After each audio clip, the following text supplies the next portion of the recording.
Have you ever wondered how powerful the unseen forces around us can be? This isn't a question of science fiction or fantasy, but rather a matter of spiritual reality that affects our daily lives. Today, we're going to delve into a thought-provoking sermon from Arthur Pink, a piece that sheds light on the importance of not surrendering any ground to the devil and being mindful of his strategies. This isn't about spreading fear or irrational beliefs, but about understanding the spiritual challenges we face and the need for vigilance. It's about acknowledging the subtle whispers of temptation, the insidious suggestions that can lead us astray if we're not careful. It's about the dangers of compromising with sin, of becoming complacent, or worse, self-sufficient and independent of God. These aren't topics to be taken lightly, for they shape our spiritual journey, our relationship with God, and ultimately our destiny. So how can we guard ourselves from these unseen forces? Let's delve deeper. Being spiritually vigilant is like wearing an invisible armor. It's not a physical shield or sword, but it's an armor of the spirit, a protective gear of the mind and heart. This armor, as the blog post emphasizes, is composed of prayer and watchfulness. Imagine prayer as the helmet in your spiritual armor. It's vital in protecting your thoughts, your perspective. When you engage in prayer, you're essentially having a conversation with God. You're sharing your thoughts, your worries, your joys. But prayer isn't just about talking. It's also about listening. It's about opening your mind and heart to divine wisdom, to guidance that goes beyond human understanding.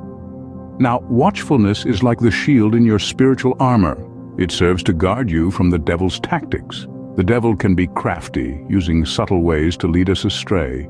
He may use temptation, doubt, fear, even complacency. By being watchful, we can spot these tactics and guard ourselves against them. Being watchful also means being aware of the world around us. It's about understanding the times, recognizing the challenges we face, and discerning the spiritual forces at play. It's about being alert and prepared, so we won't be caught off guard. But how do we become prayerful and watchful? It's a journey that requires discipline and persistence. It's about setting time for prayer, making it a part of our daily routine. It's about being mindful of our actions, our thoughts, our emotions. It's about living consciously, living intentionally. And yes, it can be challenging. There will be times when we may feel tired, distracted, or even doubtful. But remember, the strength of our spiritual armor doesn't come from us. It comes from God. It's His grace, His power, His wisdom that fortifies us. So let's strive to be spiritually vigilant. Let's put on our spiritual armor of prayer and watchfulness and stand firm against the devil's tactics. After all, the battle is not ours, but God's. And with God on our side, we can face any challenge, overcome any obstacle. Remember, the devil is cunning, but our spiritual armor can protect us. Imagine standing on the edge of a cliff. One wrong step, and it's a long way down. The danger is palpable, the risk undeniable. This perilous situation mirrors the spiritual hazard that arises when we entertain the devil's suggestions and compromise with sin. The devil, master of deception, makes sin look enticing, painting it with hues of momentary pleasure and immediate satisfaction.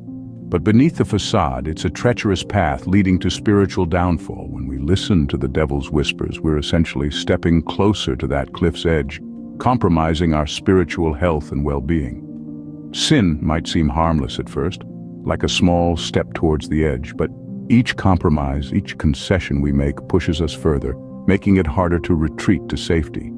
It's a slippery slope where one wrong step can send us tumbling down into spiritual darkness. The devil capitalizes on our weaknesses, targeting areas in our lives where we're most vulnerable. He presents sin as a solution, a shortcut to our desires. But in reality, it's a trap, a pitfall designed to separate us from the love and protection of God.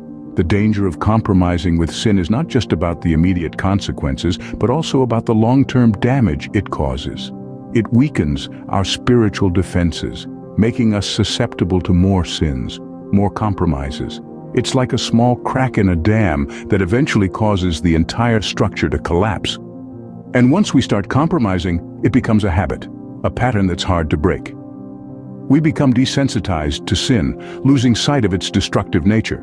We start living on the edge, oblivious to the danger that lurks beneath. But remember, the devil only has as much power as we give him. Every time we resist sin, every time we choose righteousness over compromise, we're stepping away from the edge, strengthening our spiritual fortitude. So, it's crucial to steer clear from the edge and not give the devil a foothold. Each decision we make, each step we take, either brings us closer to God or pushes us towards the edge. Let's choose wisely, for our spiritual health hangs in the balance. We all have our strengths, but can we truly stand alone? This question leads us to the heart of the matter. The blog post we've been discussing warns us against the pitfalls of self-sufficiency and independence from God. It's easy to be swept away by our own capabilities, to believe that we can navigate life's stormy seas without any aid. But is that really possible or wise? The truth is, we are not islands. We are beings designed for interdependence. And our relationship with God is the cornerstone of this interconnectedness. Trusting in God isn't a sign of weakness, but rather an acknowledgement of a divine partnership. It's about understanding that our human strength is magnified when it's combined with divine guidance. Enduring persecution is another critical aspect of our journey. It tests our faith, our resolve, and our character. It's during these challenging times that our dependence on God becomes our lifeline, our beacon in the darkness. It's not about giving up our power, but about sharing that power with a force much larger than ourselves. In the face of adversity, our greatest strength lies in our dependence on God. We've journeyed through the unseen, now let's bring it into the light. We've explored the critical importance of spiritual vigilance, of being prayerful and watchful, of armoring ourselves with faith and wisdom. We've delved into the potential dangers that lie in compromising with sin, the slippery slope that can lead us away from righteousness, and the cunning tactics of negative forces that seek to distract and ensnare us. We've also uncovered the absolute necessity of dependence on God, of trusting His guidance and His timing, of confessing our shortcomings and seeking His forgiveness. We've seen how self-sufficiency can lead us astray, making us vulnerable to the very forces we seek to avoid. In the end, this journey has been about recognizing and respecting the unseen, understanding its power, and learning how to navigate it. It's a daily practice, a constant endeavor, but one that is essential for our spiritual growth and well-being. Remember, the unseen forces are powerful, but with vigilance, righteousness, and dependence on God, we can stand firm.